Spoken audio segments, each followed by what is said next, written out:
Good afternoon students. आज हम लोग इस वीडियो के माध्यम से भोजन संबंधी यानी आहार संबंधी मेल्स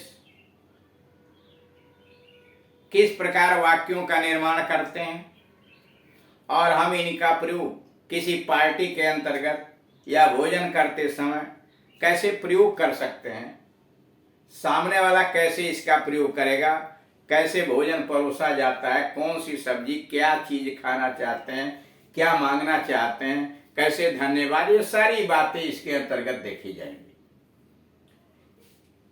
ये 43 से शुरू है। इसके पहले एक वीडियो इस पर बनाया जा चुका है। चूंकि हम फ्लुएंटली इंग्लिश स्पीकिंग की तरफ बढ़ना चाहते हैं तो इसके लिए आवश्यक हो जाता है कि हम विभिन्न प्रकार की जो इंग्लिश की विधाएं हैं उन सभी के विषय में जानकारी प्राप्त करें। अंग्रेजी ग्रामर, हिंदी से अंग्रेजी में अनुवाद, अंग्रेजी से हिंदी में अनुवाद, विभिन्न प्रकार के टेंसेस, प्रेजेंट, पास्ट, फ्यूचर, उन चारों, ये तीनों के चार चार टाइप, यानी 12 टेंस में कैसे अफर्मेटिव, नेगेटिव, इंट्रोगेटिव के अनुवाद किए जाते हैं। अंग्रेजी से हिंदी, हिंदी से अंग्रेजी में विभिन्न प्रकार के ग्रामर, व्याकरण का सामान्य ज्ञान, विस्तृत ज्ञान स्पीकिंग के अंतर्गत बहुत आवश्यक नहीं, लेकिन नॉलेज के दृष्टिकोण से आप करना चाहते हैं तो यहाँ आप इस वीडियो पर दिए गए वीडियो के ऊपर यानी जो एड्रेस दिया हुआ KD Singh and Gunjan English coaching, उसको टाइप कीजिए और बेसिक से लेकर इंटरमीडिएट तक कोई भी ग्रामर और ट्रांसलेशन आपको उपलब्ध हो जाए।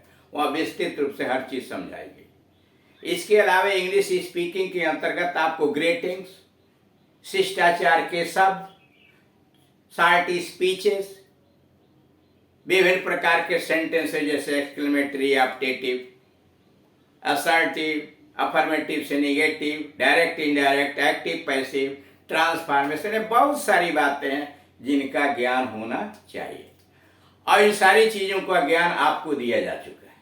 उन्हें आप पढ़ें, वीडियोस को देखें, उन्हें मनन करें और प्रैक्टिस करने का प्रयास करें। इसलिए कि इंग्लिश स्पीकिंग में अगर सबसे बड़ी कोई बात है तो सबसे पहले डिटर्मिनेशन, आप दृढ़ संकल्प करें कि हम ये कर लेंगे। विश्वास सबसे बड़ी बात होती है और जब आप डिटर्मिनेशन कर लेंगे तो आप कठिन परिश्रम की तरफ बढ़ जाइए।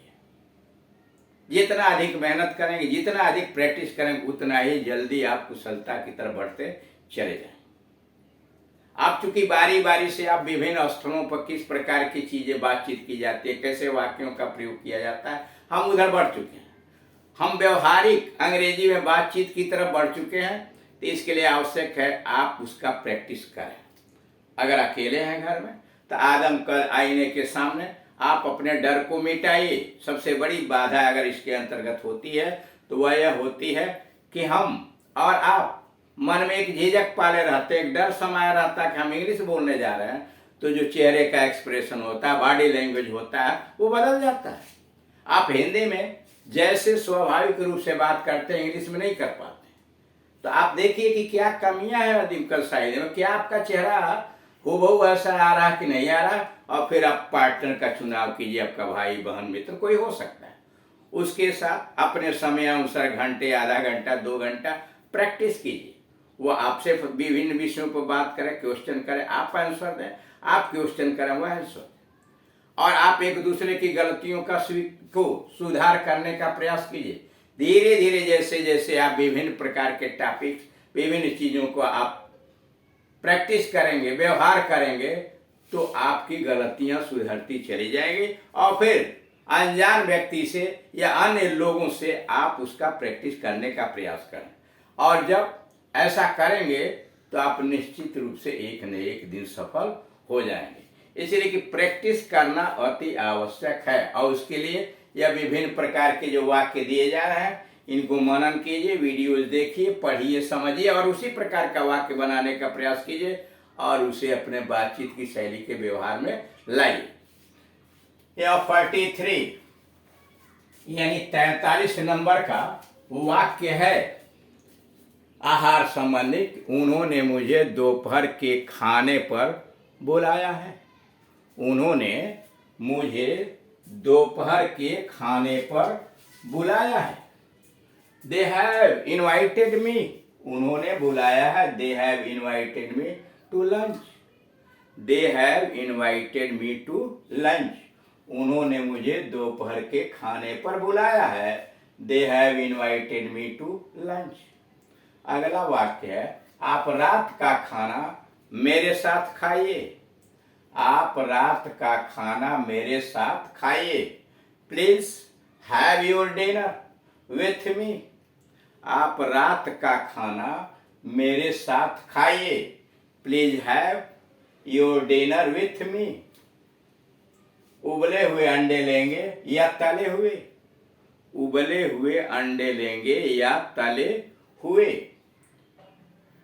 Will you have boiled eggs और फ्राइड वंस? उबले हुए अंडे लेंगे या तले हुए? Will you have boiled eggs और फ्राइड वंस? उनके भोज में 7 प्रकार के खाने परोसे गए। उनके भोज में 7 प्रकार के खाने परोसे गए। There were 7 items at their party. उनके भोज में 7 प्रकार के खाने परोसे गए।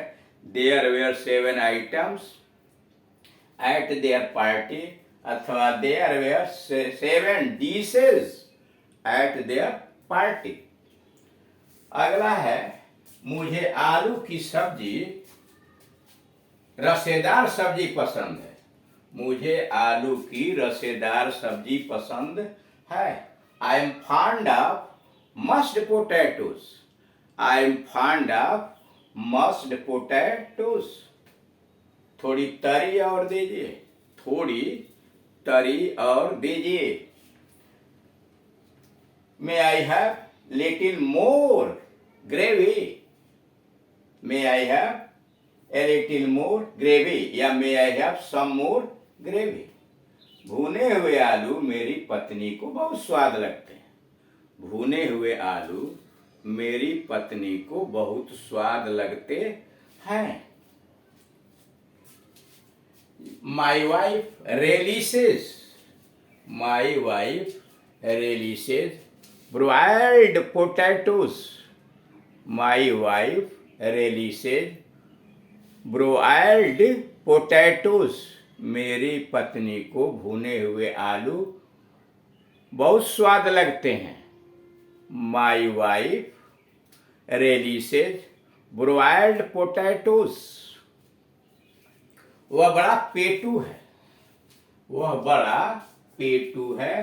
ही इज ग्लूटन। वह बड़ा पेटू है। He is glutton. वह बढ़िया खाने का पहचानने वाला है। वह बढ़िया खाने का पहचानने वाला है। He is a government. He is a government. वह बढ़िया खाने का पहचानने वाला है। He is a government. 52, हम विशुद्ध भारतीय रसोई बनाते हैं। हम विशुद्ध भारतीय रसोई बनाते हैं।